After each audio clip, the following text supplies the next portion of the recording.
Hey, good morning, good morning, good morning. Welcome to drboystv.com. And also, I want to say welcome to Pillow Talk with Dr. Boyce and Dr. Alicia Watkins. What you just saw was a quick layout of what to expect this year at the sixth annual All Black National Convention. It's going to be hosted in Orlando the weekend of October 29th through November 1st. That's where we're going to gather a long list of Black experts from a multitude of areas: Black millionaires, Black health experts, people like Queen Afu and Dr. Christina Clark, who did that excellent testimony before the U.S. When was it? No, sorry, it's the Michigan House of Representatives. We have people like Nuri Muhammad, Julian Gordon, real estate expert. Brothers like Jay Morrison, who raised $13 million for the Tulsa Real Estate Fund in a historic achievement for Black people. Rizza Islam, Dr. Alicia, Vicky Dillard, Dr. Claude Anderson, just a long list of experts that are very good at what they do. And our goal is to solve problems in the Black community because that's what we do and that's what I believe we do well. Now, I want to welcome everybody and say hello and say good morning to my beautiful wife. How you doing today, babe? Good morning. What a great lineup you got going on at the end of this month. Yeah. We're super excited, and the convention, it takes a lot of work, and it's and a lot of determination, and I just I feel like it's necessary, particularly in light of what we're going to talk about today. You and I are both college professors. You're a PhD. You got your PhD from the Florida State University, and in social work, and my PhD is from the Ohio State University in finance. And one of the things that we have both kind of been challenged with is just some of the issues with academia and whether or not academia is a place that always ends up doing right by Black people in terms of solving real problems. um, so let's just jump into it. So did you see what was going on with HBCU funding? And Yeah, I saw it a couple of days ago. It's very disappointing, Boyce. This is a very sad day for HBCUs. mm-hmm. Very sad day. Mm-hmm. Yeah, well, I remember you always told me about how great, when you went to Florida State, FAMU was right down the street, and your father was a famous professor at Tuskegee. Well, yeah, I mean, I grew up at HBCU. My parents graduated from Talladega College. What? Yeah, that's where my mom graduated from Talladega College, and my dad was a professor there. And my brother grew up. I wasn't born yet, but he grew up on that campus. And I just love the tradition of an HBCU. I really wanted to teach at a HBCU too, but I enjoyed being at Florida State. It was really nice that FAMU was literally right across the street. FAMU, by the way, is it's a public institution, so it's not a private institution. So, interestingly enough, they was able to lobby the Florida State legislation such that every penny that goes to Florida State is matched by FAMU. Mm, So, wow, so that's that's why I cool. think FAMU is a really well funded institution, and you can tell because their programs are great. Wow. Well, Hmm. shout out to FAMU and Yeah, the Rattlers. the Rattlers. Yeah. We went to that football game with FAMU. Was it FAMU in Jackson State? Is The that FAMU in Jackson State. most Yeah. most boring football game ever though? No, but it's the halftime show, boys. The halftime show was lit. The crowd was lit. The game on the field, if you're into those boring defensive battles where each side is three and out and they're punting the ball all day, then it's okay. I thought I'd get a little bit more excitement from Neon Dion, but we had a good time. Yeah, so shout out to HBCUs and HBCU graduates. If you're an HBCU grad, shout yourself out. And also here's what's going on. This is why everybody's just kind of outraged right now. There are reports that the Biden administration, remember Joe, the guy who was going to save us from, the Republicans who were going to come kill us and whatever they told us they were going to do. Basically, they're trying to really mutilate HBCU funding. I mean, according to Newsweek and Black Enterprise and other respected journalistic outlets, they're literally talking about chopping HBCU funding 95.5%, literally from 45 billion to just 2. Jeez. I mean, imagine if you had a job, right? And you were making 45 grand a year And they're like, Hmm. "Oh, we're gonna cut your pay from 45,000 a year to 2,000." I mean, Yeah, I mean, well, these a lot of these universities are already struggling, and mm, I'm sure there are a lot of Black people that are going to get their jobs cut because of this. yeah, yeah. Yeah. A lot of people are just furious. I don't know how many of y'all. Give me a yes or no in the chat if you heard about this funding cut and what was going on with that. I talked about it on Instagram. My Instagram's the Real Boys Watkins. Give me a yes or no in the chat if you're aware of what's going on. A lot of people are talking about it. A lot of people don't know what to think. Let me see here. BG Fella says, "Why didn't your wife attend an HBCU?" Did you want to answer that or? Well, it was interesting because since my dad taught at a HBCU, we had a conversation about whether I would go to Tuskegee or Mhm. whether I would go to a state school since I'm in the Midwest. And he said, look, you can come to Tuskegee. I'll be more than happy to have you at Tuskegee. But it just so happened that I ended up going to a state school in Indiana. Okay. Yeah, I don't know why. It just ended up that way. I don't remember what I was thinking when I was 18 years old. Well, a lot of your friends went to Indiana. I mean, and that I was what. probably went where my friends went. That's Yeah. probably Hmm. that's what happened. Well, that's where I And met you. I think the sad part about it was that going to Indiana, because I graduated top 10% of my class, they gave me a lot of money. Mm, And I do believe like if I had gone to Tuskegee, it would have been almost free mm, if you have a parent that works. So it just turned out that way. But he felt as if at Tuskegee some of the facilities like the dorms was lacking. Now my brother went to Howard, and I have a long history of people at Howard University, and so his experience at Howard was super chaotic for him. oh, And really? so I think my parents didn't feel, because I live in the Midwest, I don't think my parents felt comfortable sending their little sheltered 18-year-old child, away. I would have had to left the state, and I would Mm, have been far away from my parents, so to speak. And I don't think that they had like the type of funding. So there was a process that went into place.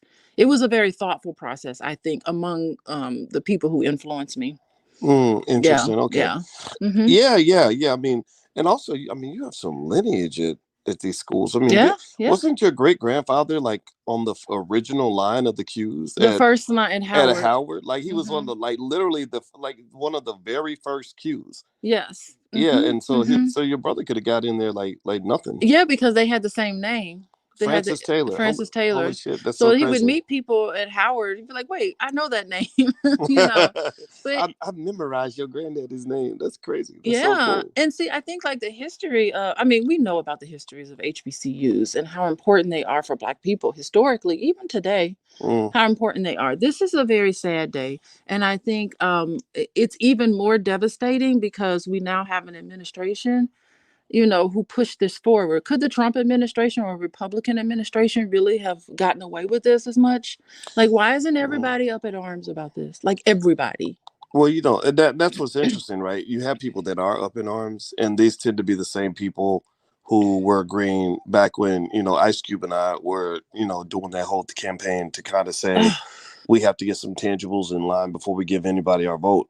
And I think everyone else is kind of remaining silent. Like a lot of people really asked legitimate questions. I saw a brother on TV Hip Hop Media, who said, where are the AKs who are out here skiweeing for Yes, Kamala they Harris? were. Like where are y'all out here holding them accountable? And I think what I'm gonna speculate on, and I want to be careful. My sister's an AKA, right? And Hmm. a lot of good women I know that are in that sorority. My brother's an alpha, and much respect to that. But it's kind of like whenever the Democrats come short, we always have a convenient excuse. There's Well, no well, excuse for it's those this. racist Republicans in Congress, or he's the president. He can't do it all by himself. They used to do that with Obama a lot. Like they literally acted like Obama had no power as president of the United States, which was really offensive to people who who understand that the president does have power. Like the president, if he has no power, then what's the point in voting for him? Like, what's the point? Yeah, I mean, there are powers in control that are higher than the president. Apparently, there are. Yeah. But even with that, like, what happened in negotiation that HBCUs got put on the chopping block? Well, a lot of times it seems like politicians they only sort of serve the people that make them do it. Like if you're not heavy-handed with them. If you don't know, and we covered this a lot last night in the book club, which we do every Wednesday night. We're reading Black Labor, White Wealth, and Dr. Claude Anderson was basically explaining how Black people tend to get left behind, not just politically but also economically, because we don't play hardball like everybody else. Like, he was explaining how in Cuban in like Little Havana and all that down in Miami, the Iranians tried to put businesses in their neighborhoods, and they were like, "We will kick your whole entire ass if you try to come up in here and take our money. You ain't coming in our neighborhood and building up businesses. We're not going to allow you." Whereas Black people don't tend to think that way. We think that that's mean or racist or whatever, right? And so the same thing is true, I think, politically. We don't have enough uh, gangster in our blood to say, if you don't do right by me, I'm not gonna give you no votes, right? We gotta do like that lady. What was the lady in the color purple? Whoopi. Remember at the end when she told him, "Till you do right by me, ain't nothing. Everything Everything you you do do go fail," gonna right? fail. And you Yes.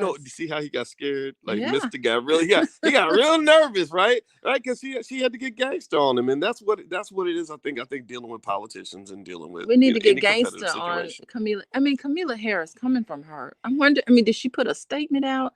Did she address any of these things? You Mm, you just kind of wonder what happened, because this is coming off of the coattails of the Haitian crisis. mm. Another thing, and the fact that the View, we knew that. I mean, come on, Oh, that was hilarious. When that was so Sonny obvious. Hoskins suddenly got a false positive COVID Like, test, so what was that? just so they would not have to deal with the visual of a strong Black woman confronting a weak Black woman. Oh, geez. That would have been a shit show. So I mean, it was so obvious that some shenanigans went on there, and so here we go, yet another shenanigans, Yeah, more shenanigans. more You, shenanigans. by the way, you're listening to Pillow Talk with Dr. Boyce and Dr. Alicia Watkins, and this is where we literally lay against our pillows and have intelligent conversations about important issues, and pretty much whatever comes to mind. So it's not just about sort of thinking and analyzing things. We also have fun. So if you, whatever platform you're on, if you'll subscribe, we would really appreciate that.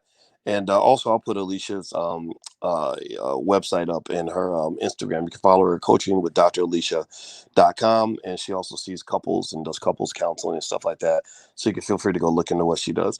Okay, so and if you want to know her academic background, she's a full professor of social work, and you guys know my PhDs in finance. So let me read some of this article to you guys, so we can have some more detailed information about exactly what's going on. Give me a yes in the chat if you can still hear me okay. I'm switching screens on my phone. I want to make sure you guys can hear me okay. All right. So here, according to Black Enterprise, it says HBCU funding falls from 45 billion to 2 billion in Biden's spending plan due to Democratic infighting. So the Democrats are fighting, which is causing Black people to suffer.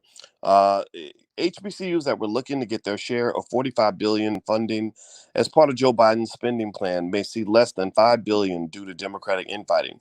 Biden's $3.5 trillion spending bill, now mind you, 3.5 trillion, God, that's so much money, was set to include 45 billion in spending for HBCUs and other minority serving institutions, MSIs.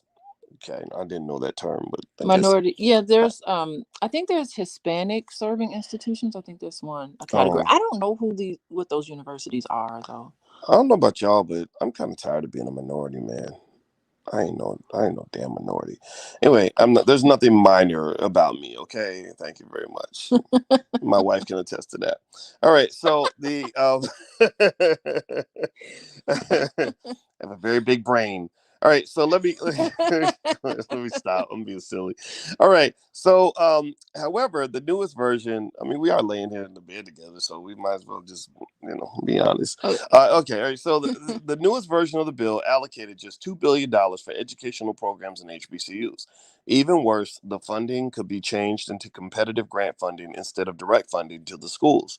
The aid, currently penciled in at 1.45 billion to be distributed between 2022 and 2026, is much less than HBCUs anticipated, putting Biden at odds with the group that propelled him to the White House.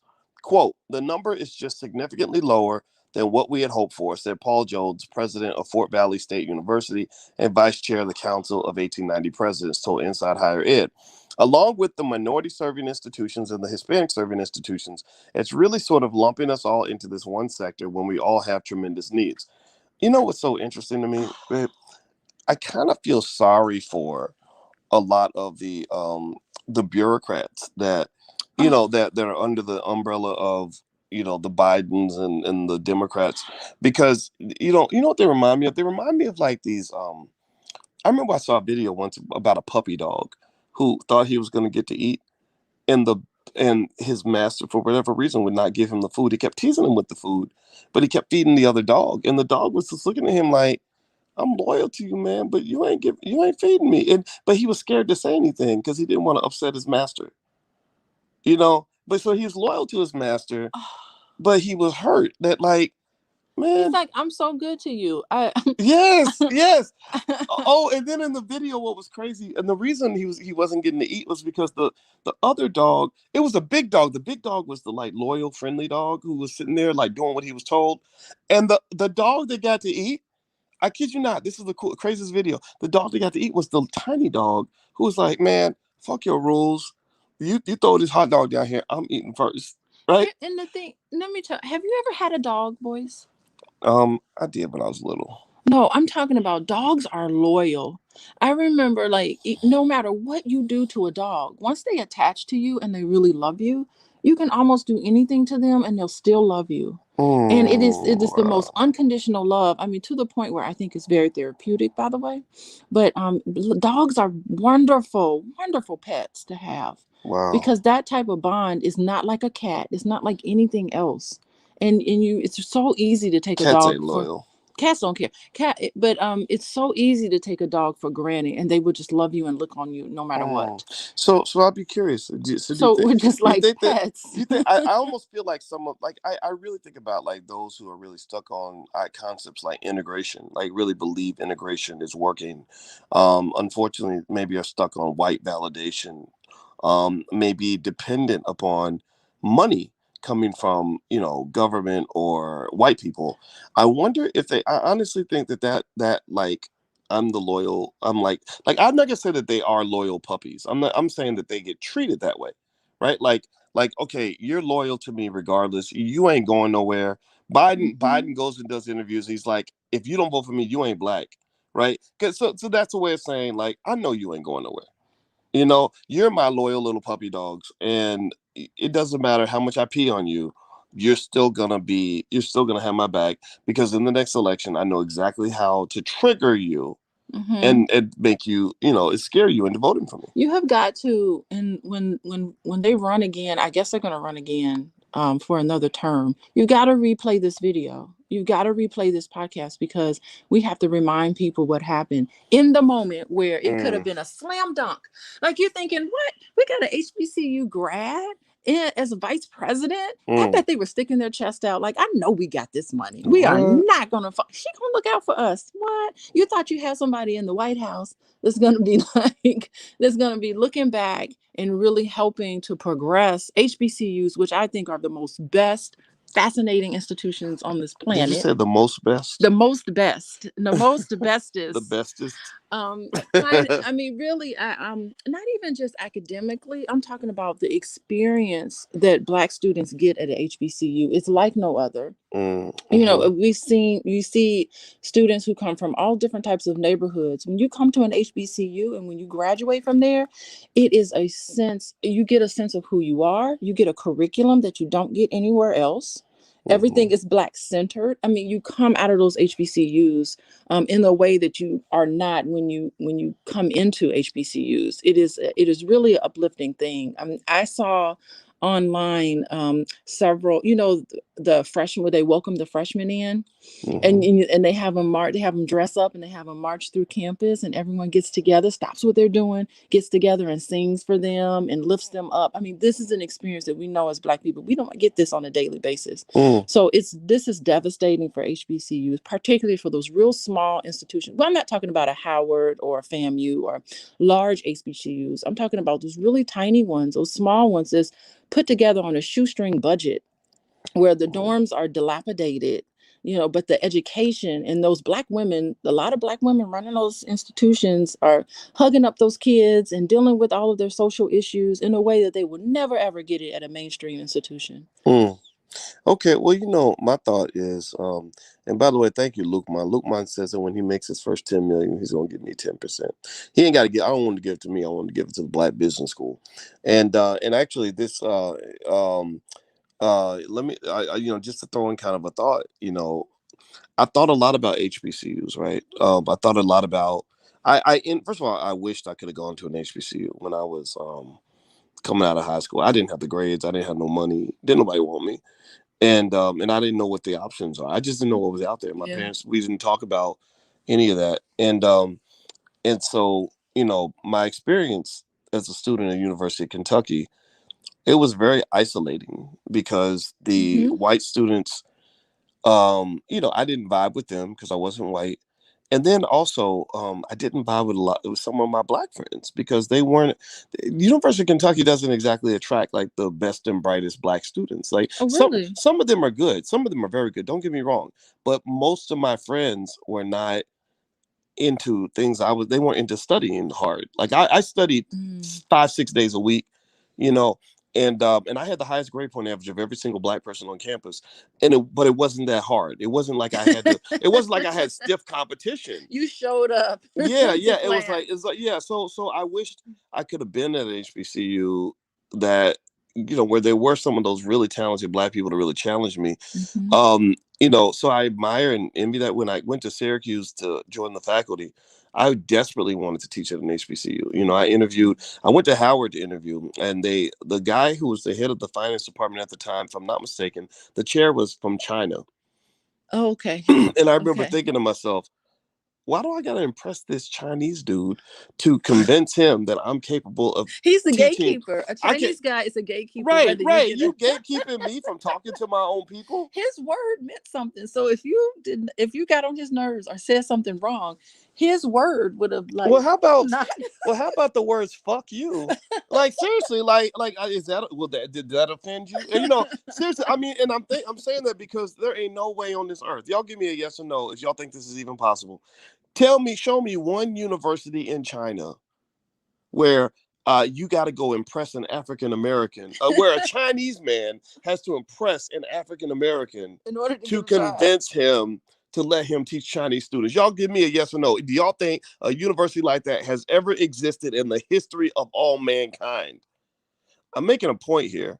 I'm gonna make it brief because I want my wife to talk. So here's the deal. Um, HBCUs, many of them are weak because they're historically co-opted. Oh, That okay. don't get me wrong. I'm not saying Maybe. don't get me no no no no no. Uh huh. I'm not saying that you can't have a wonderful experience there at all. I'm not saying that. Okay. But sometimes you can look at an HBCU as an educated version of what you see when you go to a penitentiary. What do I mean by that? When I went to Detroit, listen, See, I'm gonna my stop. experience. No. Don't get me Okay. wrong. All I'm right. gonna let you take over because I don't want to sound like the cynical asshole today, right? Yeah. But let's just keep it 100. The reason we're having this conversation is because they're getting screwed again, and I think I know the specific reasons why they're getting screwed the most. So, when I went to Detroit and I went to go visit one of the prisons in Detroit, I walked across the prison courtyard and it was nothing but black men everywhere. Hmm. Some of the guards were white, but nothing but black men everywhere. And I said, this prison looks like an HBCU. This could be if they didn't have matching uniforms, you Hmm. would really think you were on an HBCU campus. And so what as a result of all those black people being together, they created a black culture where it wasn't obviously it was prison, so it wasn't like a fun culture, but it reminded me of like I see the guys, clicking together, talking the way we talk, hanging out. These are good dudes, like normal. A lot of guys in prison are not terrible monsters. They made a Wait, mistake.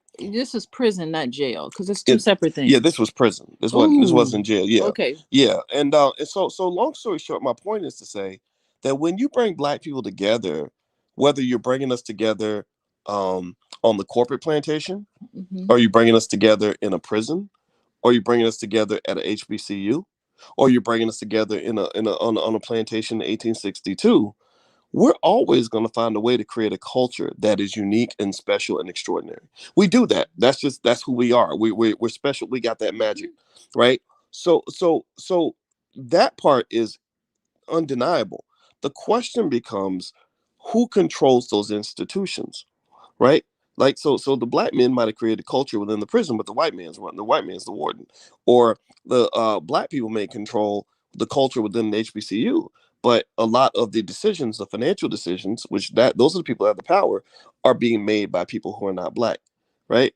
And so what black folks have to understand is that when you're talking about playing above the rim, when you're talking about having real power, if you don't control your own money, then you don't control your own fate. So I'm done talking. Thank you for letting me make my cynical point. I would like to allow you to Wh- jump in. Okay, I want to. There's a couple of points you made I want to address. I'm probably going to forget it by the time I get to my second point, but I think like because I did grow up. I grew up since the age of 3 at a HBCU, Hmm. and I do know that they do have challenges getting faculty in. Because you made the comment about a Chinese guy is your gatekeeper into the HBCU. I think they have challenges getting. They want to be able to hire black faculty, and so they in I think in the field of finance, you talked about it yourself, there's not a lot of PhDs in finance that are, and if they do have PhDs in finance, a lot of them are not black. They probably extremely excited to see you apply. Like a black male PhD is so rare. They probably were really excited to see you. Do you know if you got the job? And That's what I Howard? want to know. Uh-huh. No, I mean the Chinese guy didn't think I could teach He black didn't people. care for you so much. Right. Okay, that is. Was he the only decision maker? Did you he get to talk to other I remember people? talking to him, and I think it just didn't go further than that. And I think, and I don't totally blame them. I mean, don't get me wrong, I was the only black man in America, on earth actually, to get a PhD Yeah. in finance during the year 2000. Black man or woman, there was not even any black Well, women we that got. know women in finance. That really is rare. Right, right. So Mm-hmm. so I had the credentials. I work with the best people in the world, but my track record, I've always been cutting edge in terms of really pushing the envelope to say, are we going bullshit or are we going to solve a damn problem? And that offends people, right? When you nudge people, Did you and offend people at this job interview, boys? I not at the interview, but I let them know black that I was B1. But even back, I was B1 before that even meant, Yes, before that was a concept. that Like is very true. I just would let people know, like, look, my goal is to benefit the black community. That's why I'm here doing this. Wait, I hold was I on. was willing to go to Howard. I was willing to go to Howard and take a pay cut in a more expensive city. That's how bad I wanted to go there. So wait, if there's any place where you can say I am black first, it should be at a HBCU. Are you saying that you couldn't say that at Howard? This may be just Howard University because I've had some experiences at Howard University that were less than ideal. We'll just put it Yeah. that way. Well, remember Francis So Cress Wellesley got fired from Howard. yeah, and so there's a lot of other stuff Yeah. happening. So Remember when Felicia Rashad said something about Bill Cosby. Bill Cosby and they Yep. came down on her. Oh, they were like, So oh, let's just put where's the whip at, yeah. Missy? So I think we should just put Howard in its own unique category because I don't think most HBCUs operate this way. I just Hmm. want to say, and I know that they're always looking for talent. They're always looking for black talent. Well, And mhm. here's the deal, right? Um, the reason that I believe black people prefer, say, the Democrats versus the Republicans is because the Democrats, they seem to um be there for us when we are most broken and most downtrodden. Like if we're struggling and completely marginalized, the Democrats are the ones who say, okay, we'll let you in under certain conditions.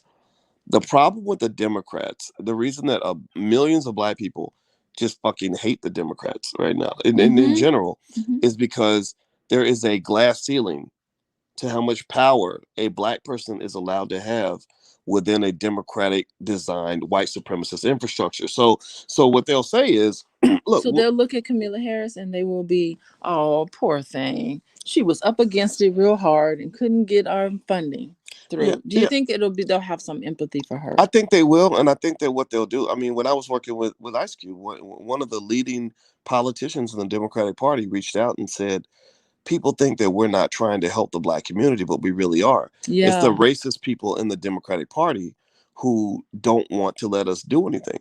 So it's just kind of one of those things where you know, I don't know. Maybe it reminds me of like when you talk about this whole debate about getting the jab or not getting the jab, which by the way, I don't whatever people choose to do, I believe it's your right. It's not like the jab makes you safe. You're not, the jab does not make you safe It's completely. It psychological. doesn't, Hmm. well, it's not like it makes you 100% safe, because nothing's 100%. It's not like it makes you healthy, right? But some would argue that it gives you a little bit of more protection than what you would have without it, right? And I see the Democratic Party is the same way. It's their jet, it's their vac. I don't use that word, but Hmm. their protection against white supremacy by saying we're not going to treat you well, and we're not going to give you real power, but we will treat you better than the Republicans, and that's pretty much all you people can actually ask for. Hmm. Hmm. It's like, what are you gonna do? It's either us or who or what. You're gonna be out cold on your own. Yeah, And yeah, yeah. yeah. If you paid attention to when what they usually say to us, they usually don't say these are all the ways we're going to make your lives better or make Hmm. you more empowered. They usually say we're better than the Republicans, and Yeah. then that's the thing. If you don't understand, this is why those people who are trained to make fun of conscious people and the do for selfers, and as if that's not going to work, you got to understand the dangers of that kind of rhetoric, because if you never learn to do something for yourself, then you will never survive, you will never have any real say in your outcomes. Interesting. Okay. What do you think? No, I mean, I think you're right. I was gonna make a point, but I forgot it because No, because I kept because you saying, kept did talking. because I just run my You mouth, do. I It's was like just yapping. I do. I really would love for like one point, and then I can address the one point. Oh, I'm sorry, You babe. make like five. You make five excellent, cogent points. I know, I really appreciate I that. just be talking so much, I can't help it, I'm It's sorry. okay. Anyway, well, you're listening to Pillow Talk with Dr. Boyce and Dr. Alicia Watkins. Her website is coachingwithdralicia.com. You can check this out right here. And my wife is a full professor of social work, and an award-winning scholar. Actually, she's very good at what she does, and she does couples counseling and all that stuff. And me, I'm just the dude who was lucky enough to marry her. And I want to remind everybody that if you want to talk about things where Black independence and these sorts of problems are something that we're working to address and get rid of, we've gathered over 40 Black experts that are going to meet us at the All Black National Convention in Orlando the weekend of October 29th through November 1st. If you'd like to learn more about it, we are very family friendly, and also college students. If you bring a valid student ID, you can get in for free. And you can go to allblacknationalconvention.com. The URL's on the screen. We literally identified the Black people that we believe should be the ones that Black people know about, right? Doesn't mean that other people are not doing their own thing. But we've got millionaires. We got many people in this group are millionaires. Some of them have done billions of dollars worth of real estate deals. Some of them are extraordinary mental health professionals, because y'all know a lot of our people need therapy. A lot of them are health experts like Queen Afua, who can take you beyond big pharma and medication and show you actually how to be truly healthy, right? We got so many great people there. So feel free to go take a look. It's allblacknationalconvention.com. The URL's on the screen. We're looking to solve long-term problems, and I hope you understand that, and I hope that you will consider joining us at the convention, October 29th through November 1st. Okay, so Read more of the article because I'm really okay. interested to see. Okay, so let's read a little bit more. All right, so do me a favor, hit the thumbs up button, hit the thumbs up, share, subscribe button if you haven't done it yet. All right, so according to Black Enterprise, they said HBCUs have been underfunded for decades through Hmm. institutional racism and the federal government's unwillingness to help them. Um, so if you stick a pin in that sentence, Hmm. that pretty much says that the problem has been here since forever, and the glass ceiling I talked about, Hmm. it says we can't do better because white people won't let us. That's It's what it. So that means that you are in the wrong system. I just want to make that point. Last summer, HBCU schools. Oh, go ahead, babe. You have some more. no. I was gonna say it's almost like these universities are drowning, and what the Biden administration did was just hand them a brick. It's like they are or an just anch- gonna or a brick isn't gonna drown you. It has to be like an anchor. a big anchor. It's just like, okay, we're barely treading water. We are drowning in this ocean, and now we're going to sink all the way down to the bottom. This is data. Well, it's funny that my brother at TD Hip Hop Media, he pointed out that like Biden was like buddies with some legit Klansmen. Yes. Now I remember what I was going to say. I remember what I was going to say. Listen, this administration in office right now never campaigned on helping Black people at all. Mm, This was never like they are following through with what they said they were going to do. They never said they were going to offer reparations. They never said they were going to do anything specifically for Black people. Remember, you had it on hmm video. Are you going to do anything specific earmarked to Black people? And Kamala Harris clearly said she was not going to do that. Well, she She said, said. Well, she she said. clearly said it. She said I came to the step show. Like that's what y'all I gonna went to get. the step show and she did all those political. Remember those interviews that she did with, trying to get people out to vote. Remember, you have to get out to vote. Yeah, yeah. So they never campaigned on any sort of promise that they were going to help Black people. So this is really, and they're just following through on what they said they were going to do. Mm. Well, Yeah. you can't. Can you really get mad at them? You know, I mean, because there Well, are like, there are people who are more loyal than those puppy dogs that we described earlier. mm-hmm. Where it doesn't matter what they do.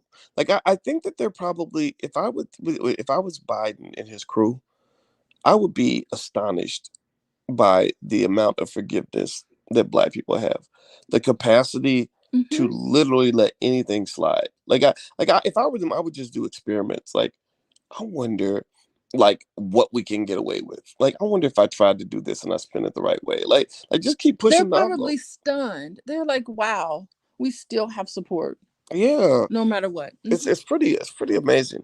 All right, so anyway, the next part, let's see here. Last summer, HBCU schools received millions in donations from Mackenzie Scott, the ex-wife of Amazon CEO Jeff Bezos. Okay, so here we are. We demonize billionaires, and here is a billionaire's wife or ex-wife that's actually probably saved a lot of HBCUs, and we Hmm. can't even get our own government to do that. Yeah, yeah, and Mm-hmm. the way universities are supposed to get their money, this is how you get away from the government. Is HBCUs part of the reason they lose is because they don't embrace concepts like powernomics. Like Dr. Claude Anderson, one of the greatest economic thinkers, since Marcus Garvey, is right down the street from Howard, and Howard has never invited Dr. Anderson in. I mean, when I talked to Ice Cube and Kanye West about Dr. Claude Anderson, they both instantly tweeted about him. They instantly Mm-hmm. said buy his Mm-hmm. book. They were enamored with him to the point where it was like talking to an economic guy. They were like Yes. they were asking me. They were both like, "Can I talk to Dr. Anderson?" And Dr. Anderson's wife was like, "I don't really." She's real protective. She's like, because she's Mm-hmm. seen these celebrities that come along and they get intrigued you know and so Dr. Ah. Anderson's wife, shout out to her. She was really, his protector. And so my point is to say, here you got this guy who has your answer. He has your solution, and you won't even engage him because he scares white people. Well, look what Re- happened to them. Remember, look what happened to Ice Cube. I mean, he got a lot hmm of backlash Oh, and for Kanye. just talking about some of this Well, same stuff. thing with Kanye. Except, but Kanye's a billionaire and he's got real power, so he don't care what you think. Mhm. Well, You know, I don't think he's ever really cared so much. He just seems like he, the kind of person that he's never cared. But I think they could take a dances to they his own well, beat. they should take a note from the Kanyes and the Ice Cubes, in Yeah. my view. And this is where this election was really powerful to me because you had the Kanyes and Ice Cubes talking to people like me and Dr. Claude Anderson, and that made the Biden administration very nervous. Like I'm sure it they did. wouldn't talk to Ice Cube, but they'll talk to Cardi B because Cardi B will go along with the Oh, program. because she's not. You think she came up with those Well, questions? Cardi trying to stay Come out of on, it jail. was Well, no, Cardi trying to stay out of jail. Let's keep it 100. Cardi had some major charges. The people don't know that, but she had some. what charges?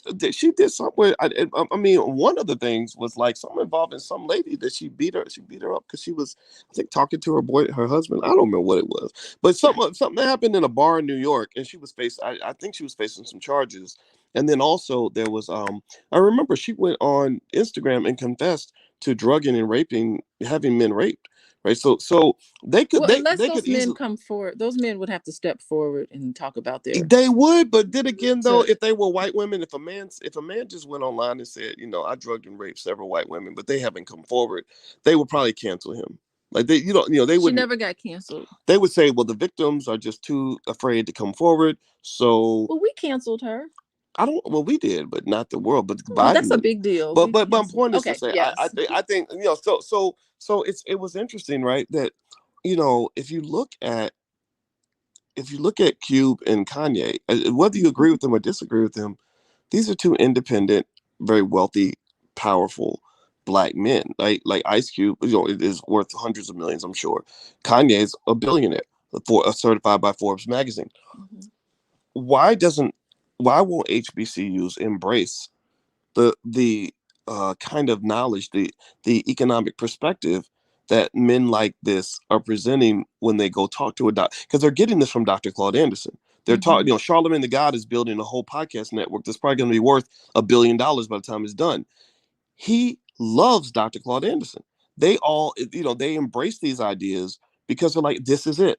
The key for Black people to do what we want is we must own assets. So if you have an HBCU, and this is my point, now makes a point, and I'm done on this, because we're already doing this in the Black Business School. Mhm. If your school is teaching Black people to own assets, to own real estate, to start businesses, and to make investments, then you're going to produce thousands of alumni who are multimillionaires and some of them even billionaires. And guess what? That becomes your donor base. That is what Harvard and Yale have done. The Mhm. reason Harvard, Mhm. Yale, and Stanford can do whatever they want, they get government funding, but they're gonna survive no matter what. They're They're it's not dependent on government funding like HBCUs are. right, Mhm. right, and there are. Harvard has a Mhm. long Rolodex of billionaires that will write any check for anything they want to do.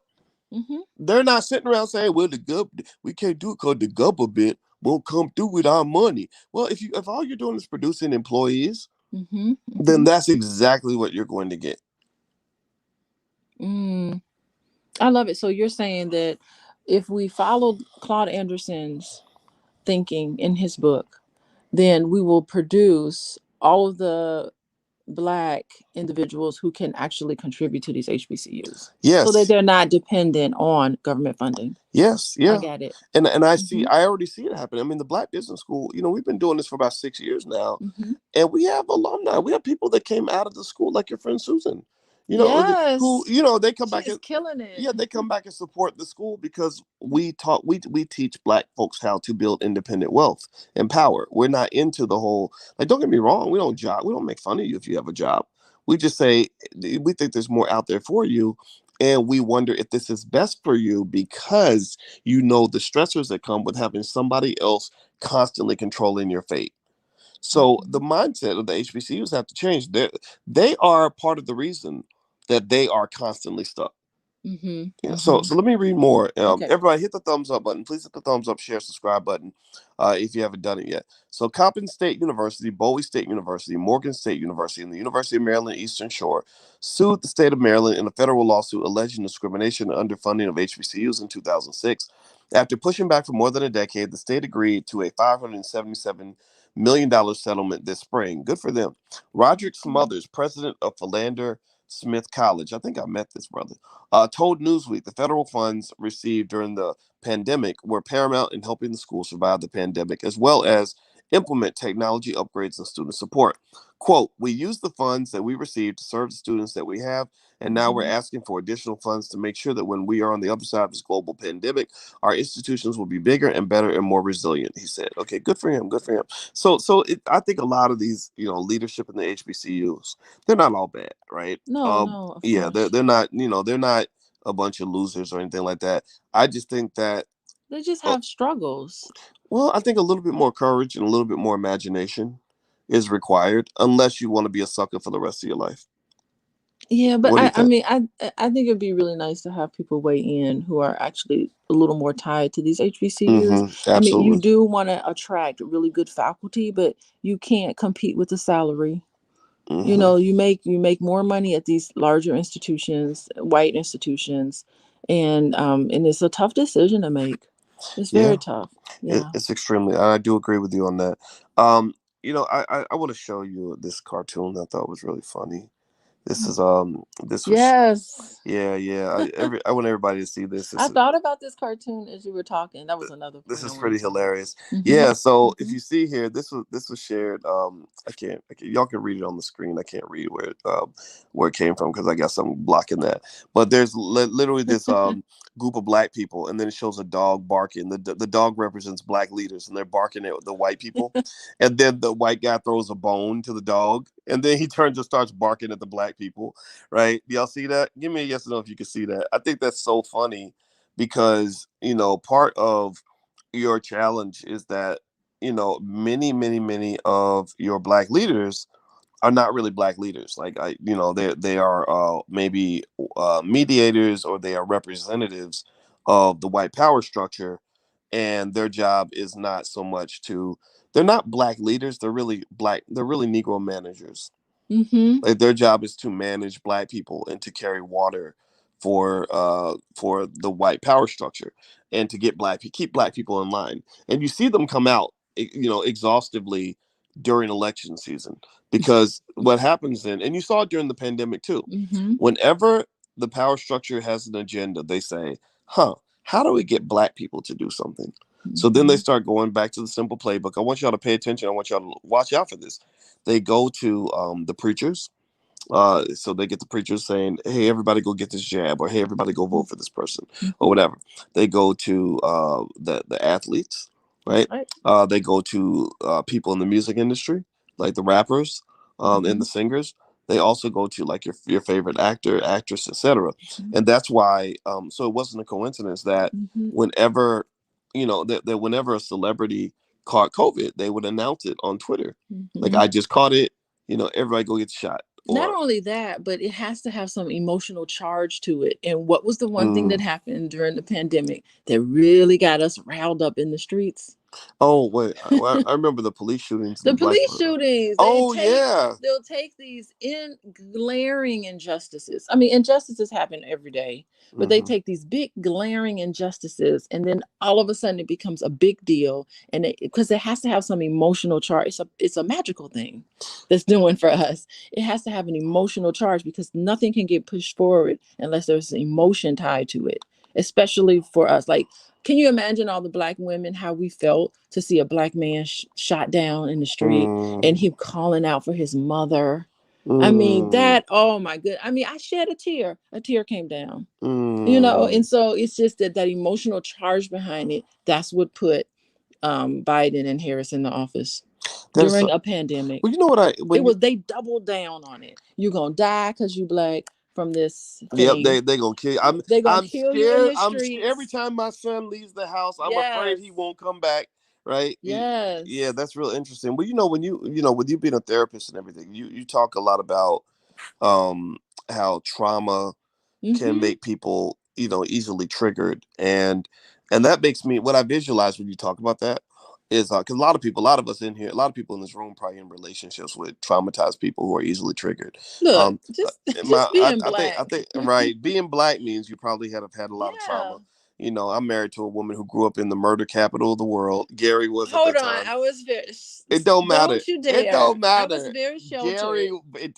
you didn't get killed, but don't tell me you didn't know nobody who got killed. I didn't really listen. Don't. But, what? There's a lot of good things in Gary. Don't you No, dare. Gary's a wonderful place. I'm just saying that Don't that don't Gary. start with I'm saying me. Gary has had his struggles, right? Yeah, and And yeah. but also you deal with me and my trauma, right? And you see me, there's times when I get triggered, right? So what I visualize when you talk about trauma and how it easily triggers people, and I see a whole community full of trauma, I visualize a big tinder box, where if you strike a match, Yeah. it's going to burn. The whole thing's going to just blow up, right? And I think that that's what they do. They say, look, black people are traumatized, and traumatized people can be manipulated, Yes, they and all can. you got to do is spark a match Our and set off the emotions. tinderbox. Yes, and that's what they do at every election. Watch it, because pay attention, y'all. Oh, it's been quiet now, hasn't it? Has anybody noticed? Tell me if you've noticed this. Have you noticed that since the election is over, you remember a year ago you had Black Lives Matter out in the streets every Mm-hmm. day. Yeah. Yeah. You had buildings being burned down, windows busted, police shootings every week. They were Mm-hmm. talking about some police shooting injustice. Did the cops suddenly stop shooting black people? Like, did injustice stop happening? Maybe Did they grew a heart. it is Black Lives Matter gone? Right? Mm-hmm. It's not in the media anymore. See, they'll put specific things in the media because they want to draw your attention to certain things. That's Mm-hmm. why, and I had people that got mad because I wasn't freaking out about the pandemic. It's because, yeah, because if it wasn't in the media, you probably wouldn't even know about it. Mm-hmm. You just wouldn't. You know, Go ahead, babe. So it's manipulation. It's manipulation Extensive, of us. yes, Mm-hmm. extensive manipulation, and I'm not falling for it. Mm-hmm. I'm tired of it. I'm not interested in it. And at least a crap like this, where I remember being really mad when when Ice Cube was trying to do his thing with his, and now he had a team of scholars working with him. He wasn't Mhm. just doing it on his own. So I want people to know that the contract of Black America was not just, well, I'm Ice Cube, so I'm gonna write this contract. No, he talked to me. Me and him talked for hours. He talked to other people for a long time, Mhm. to put all these ideas together. And I remember that the Biden administration said something where he and I both, he told me this, and I said, okay, I think we understand this is a complete sucker move. They said, he said, well, can we sit down and have a meeting? And the Biden team said something like, let's talk after the election.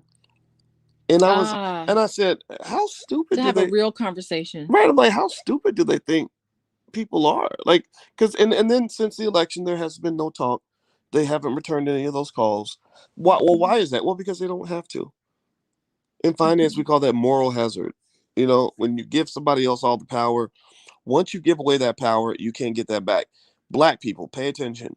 You had all the power in the world during that election. All the power in the world.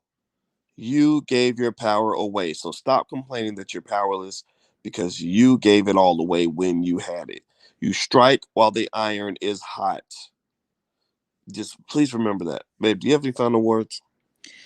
Let this be a lesson for all of the things that you talk about every single day. This is an illustration. Could we have predicted all of this? Mm, I think we just need to remember this. Let's not forget.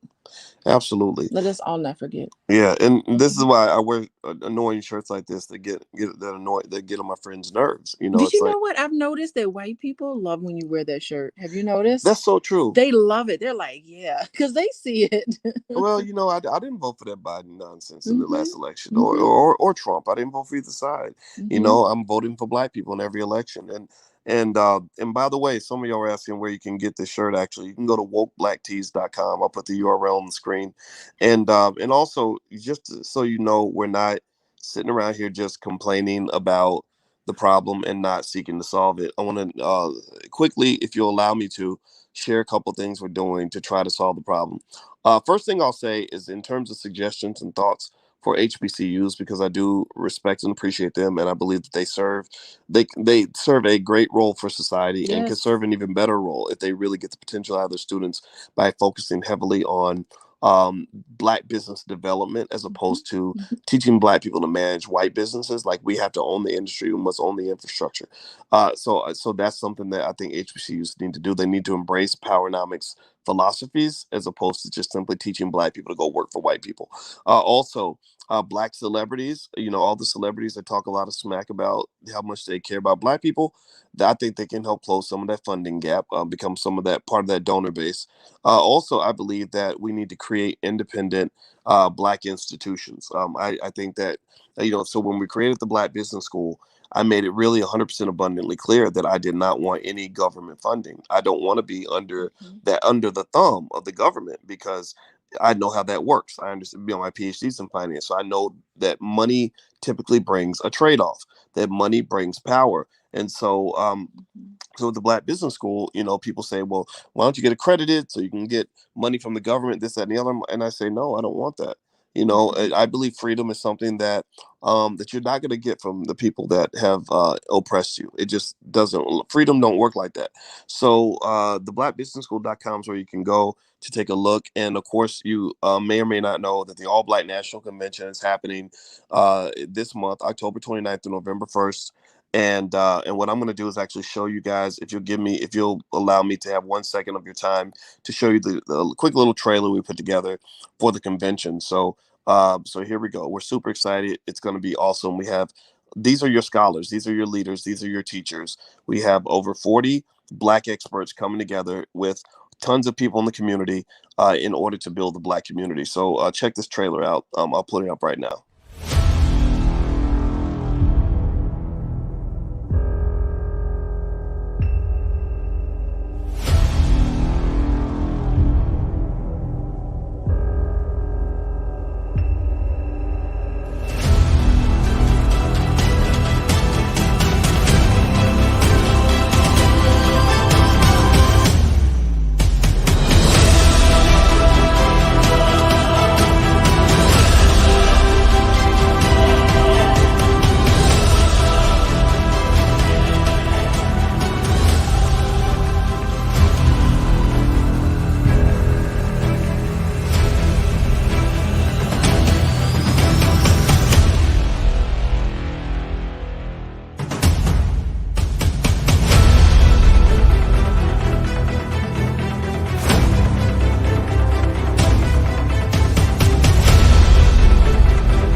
All right, so that's our quick pitch on the All Black National Convention. I hope you'll think about joining us. Don't forget that if you are a college student and you have a student ID, you can come to the convention for free.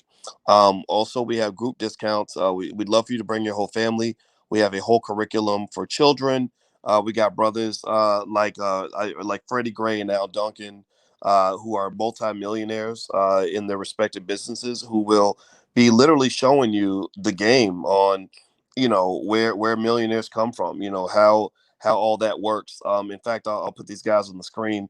This is their picture, right? So these are just two out of like 40 something extraordinary black people we're bringing in, and I highlighted these brothers because I know both of these men, and you're not going to hear about them on TV. White people are never going to put these guys on TV because they ain't running around with a string of babies mamas. They have wives that they've loved for a couple 2 decades.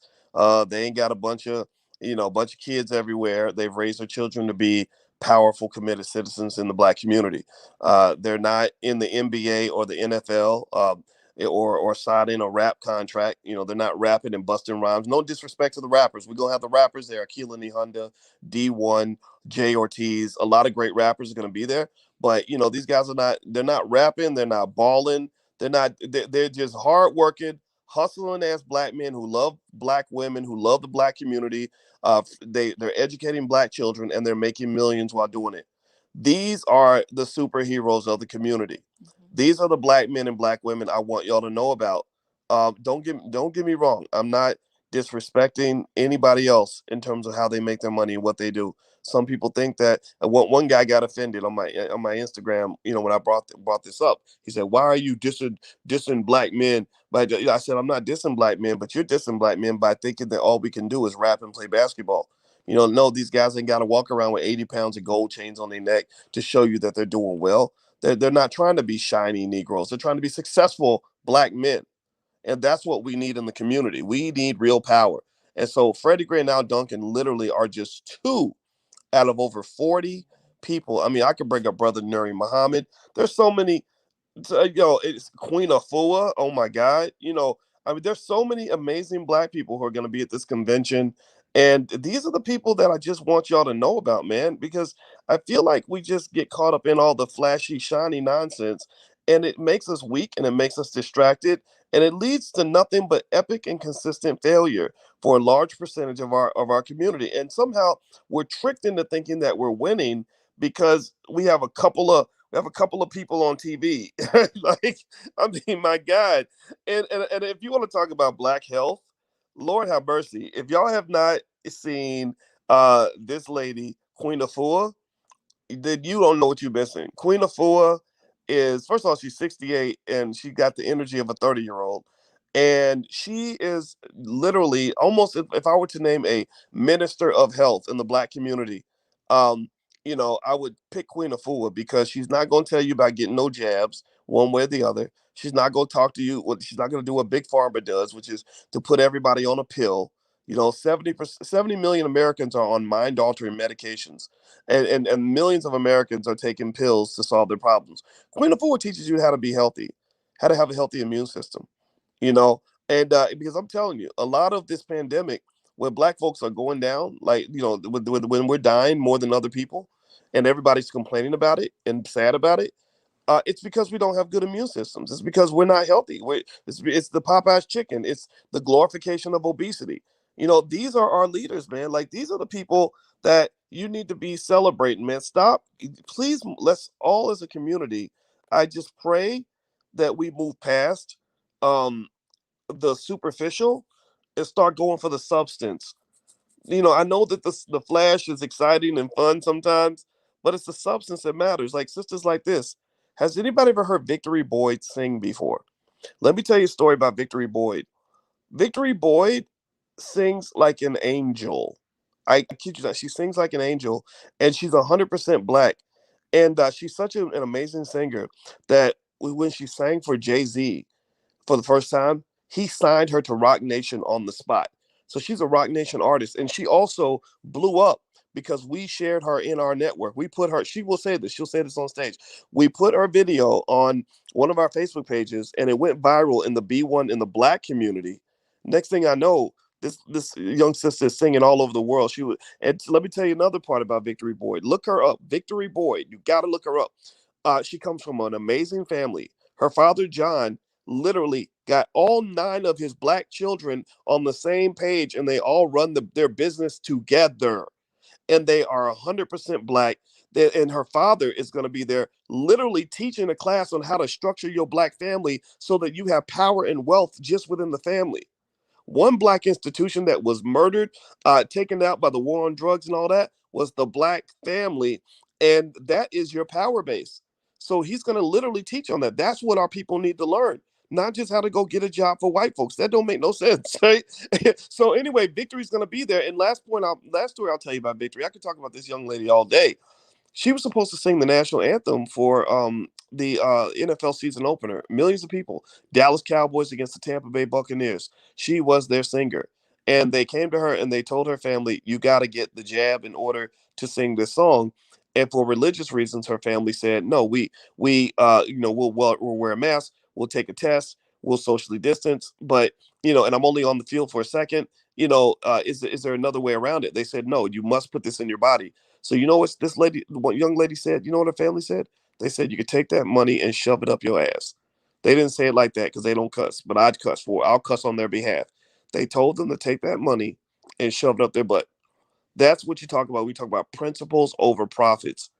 And that to me is the type of heroic stuff that we need to know about in our community. This is the stuff that we need to study when it comes to what it means to be a superhero in our community. These are your superheroes, and that's what we're honoring at the All Black National Convention. So I hope you'll go to the website. Just take a look. Give some consideration. We would love to have you there. We're gonna do it to the fullest for you guys, and I hope you'll join us. If you are a college student and you have a valid student ID, you can come for free. We have an entire curriculum for children. Your children will be transformed. If you are interested in crypto, we've got crypto experts. If you're interested in relationships, we've got therapists and relationship experts like my wife, Dr. Alicia, a full professor of social work and a licensed therapist. Dr. Christina Clark, who gave that amazing testimony before the Michigan House of Representatives, she's going to be there. But we're not necessarily anti or pro jab. We have people there that are okay with the jab, that are cool with it, right? So you're not getting one particular perspective because we want to find a way to use love as the bond and the glue that will bring us together as opposed to letting these divisive issues pull us apart. So that's what the convention is all about. That's what we're doing. That's my quick pitch. I appreciate y'all for listening. Thank you so much.